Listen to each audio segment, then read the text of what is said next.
Okay အားလုံးပဲမင်္ဂလာပါကျွန်တော်ကတော့ညူကျော်ဖြစ်ပါတယ်ကျွန်တော်ရဲ့ YouTube channel ရဲ့လူတွေအတွက်ကျွန်တော် MBN Philippines ပွဲစဉ်လေးတွေကိုကျွန်တော် prediction ပေးသွားမှာဖြစ်ပါတယ်ကျွန်တော်အနေနဲ့ TikTok မှာတော့တပုတ်ရိုက်ခဲ့တယ်ပေါ့နော် TikTok မှာတပုတ်ပေးခဲ့တယ် Twisted Mind နဲ့ Omega ပွဲကို TikTok မှာတပုတ်ပေးခဲ့တယ် TikTok ကလာတဲ့လူတွေလည်းရှိလို့ကျွန်တော် YouTube ကျွန်တော်ရဲ့မိတ်ဆွေတွေလည်းရှိမယ်ထင်ပါတယ်အဲ့တော့ကျွန်တော် YouTube မှာကျွန်တော်ဟိုဗီဒီယိုအရင်ရှေ့သွားမှာဆိုလို့ Philippines ပွဲတွေကဘယ်နှပွဲရှိရတော့1 2 3 4 5 6 9ပွဲရှိရဖြစ်တဲ့အတွက်ကျွန်တော် TikTok မှာတော့ Twisted Mind နဲ့ Omega မှာ Twisted Mind ပေးထားတယ်ကျန်တဲ့6ပွဲကိုတော့ကျွန်တော်အချင်းချုပ်လေးပြောပြပေးမယ်ဗျကျွန်တော်ကြိုက်တဲ့အသင်းတွေကိုပေါ့နော် Okay Philippines ပွဲစဉ်တွေမှာ Twisted Mind နဲ့ Omega မှာကျွန်တော် Twisted Mind ပေးခဲ့ပါတယ်နောက်တဲ့ One Philippines နဲ့ TNC Pro အသင်း One Philippines ကရှေ့ပတ်မှာဟိုဟာကို Falcon AB sorry AB brand Falcon AB brand မဟုတ်တင်း Falcon ကို2-1ဆိုရလက်နဲ့ရှုံးသွားတယ်ဒါပေမဲ့အဲ့ပွဲစဉ်တွေမှာ Game 1မှာသူတို့ဆော့တဲ့ဟို Gonavia Drug တွေပါတွေက Game 1မှာဆော့တဲ့ဟာတွေကလမ်းတယ်ပေါ့နော် One Philippines နေနဲ့တေချာဆော့ရင်တင်း Falcon ကိုလည်းနိုင်လိမ့်မယ်လို့ထင်တယ်ဒီကောင်တွေနည်းနည်းသရိုးရလို့ကျွန်တော်မြင်တယ်ဗျ One Philippines က TNC ကိုသွားကြည့်မယ် TNC မှာ Bunny Judy တို့ Chagnu တို့ဒီအတင်းကဟိုရှင်းပြောရင်ချက်ကူးကလည်းလက်ဟိုကျွန်တော်ရမ်းမကြိုက်တဲ့ Roma တွေမှာပါတယ်ဟိုရမ်းမကြိုက်အရင်တော့ကြိုက်တယ်အခုနောက်ပိုင်းမကြိုက်တော့ဘူးပေါ့နော်ချက်ကူးတို့ Bandy Duty လည်းတိတ်မကြိုက်တော့ဘူးအဲ့လိုမျိုး Lancy Mid မကြိုက်ဘူးကျွန်တော် EAB 3 Mars လည်းမကြိုက်ဘူးပြီးရင်ဗာလေဟိုတယောက်ဂျန်ဂလာပဲကောင်းတယ်ဂျန်ဂလာလည်းနာမည်မေ့ပါဂျင်းထဲတဲ့ကောင်အဲ့ကောင်လည်းမကြိုက်ဘူးအဲ့တော့ကျွန်တော် TNC က line ကိုမကြိုက်တာဗျဒါပေမဲ့ဒီကောင်တွေက screen မှာနည်းနည်းကောင်းတယ်ဒါပေမဲ့ပွဲမှာကျတော့မလန်းနေတဲ့အတွက်ကျွန်တော်တို့ One Philippines ကိုပဲနေကြပါတယ် One Philippines နဲ့ TNC မှာ One Philippines မှာပဲကျွန်တော်မကြိုက်လို့ဗျာကျွန်တော် line ရမကြိုက်လို့ line ရတယ်မကြိုက်ဘူးကစားလည်းတိတ်မလန်း screen မှာတော့ကောင်းတယ်အကောင်တွေ Okay Team Falcon Philippines နဲ့ Team Lego Philippines Team Falcon Philippines နဲ့ Team Lego Philippines Team Falcon ကလောလောဆယ်အရင်လူစင်းမှာ few ကိုနားပြီးတော့ဟိုပါလာတယ်ဟာကြီးပါလာတယ်ဆိုတော့က Team Lego Philippines ကလည်း goal line တက်ချိန်ထားတယ်ဒါပေမဲ့အဲ့ goal line လေးကမစိုးဘူးဗျဒိုက်ကြီးရဲ့ဒီကောင်လေးကောင်းနေဗျကျွန်တော်အေရွန်ရှိကီထွက်လာမယ်အေရွန်ရှိကီနဲ့ပွဲထွက်လာရင်တော့ကျွန်တော်အများကြီးမမျှော်လင့်ထားဘူးဆိုပေမဲ့ဒီကောင်လေးဆော့တဲ့ကလောက်တွေပါလေတော်တော်လန်းနေဆိုတော့ကျွန်တော်ဒီပွဲစဉ်မှာလည်းတော့ဟိုအရှိဝေးမပြောချင်လို့ဒီပွဲစဉ်မှာလည်းတော့ဒီပွဲစဉ်ကိုစိုးရိမ်တာတခုရှိရပဲတင်းလက်ကွက်ဖိလစ်ပင်းနေနဲ့တူးစီးနဲ့တော့မနိုင်နိုင်ဘူးလို့ကျွန်တော်တော့ထင်တယ်ဒါပေမဲ့ပြောလို့မရလက်ကွက်ဖိလစ်ပင်းပဲနိုင်သွားမယ်လို့တော့ထင်တယ်အဲ့တော့ဟိုလက်ကွက်ဖိလစ်ပင်းကြိုက်ပါတယ်တင်းဖက်ကွန်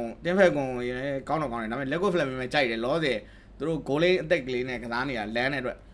တင်းဖောင်လေးရောရင်တိုင်းပါပဲကြိုက်ပါတယ်တင်း Lego Philippines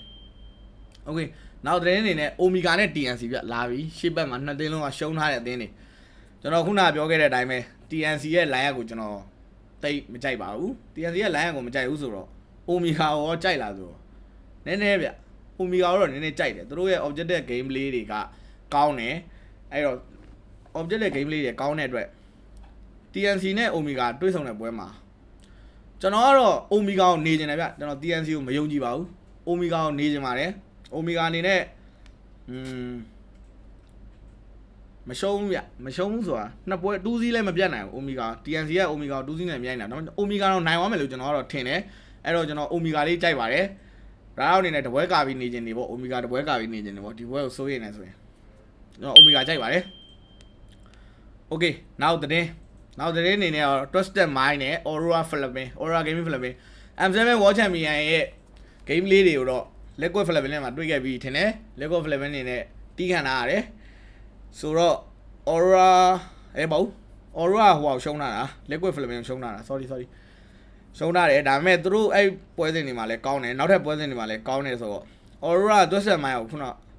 MP the game ကိုဦးဆောင်လာတဲ့ဟာတော့ဒါပေမဲ့ဒီကောင်တွေကမတရိုးဘူးဗျ Aurora ရဲ့ပတ်တန်ကဆိုရင်เนี่ยဒီ game ကိုဆော့လို့ရှိရင် regular season တိုင်းမှာလည်းမတရိုးခဲ့ဘူးသူတို့ discipline နဲ့သူတို့အမြဲတမ်းဒီကောင်တွေကစားအုပ်ဓမ္မဖြစ်တဲ့အတွက်အမြဲတမ်းစီကံရှိနေရဲ့အဲ့အတွက်တော့ Aurora ပဲနေကြပါတယ် Aurora အနိုင်ပါတော့ဆက်မိုင်းနဲ့ Aurora နိုင်ပါကဲနောက်ဆုံးမဟုတ် Lego Philippines နဲ့ AB brand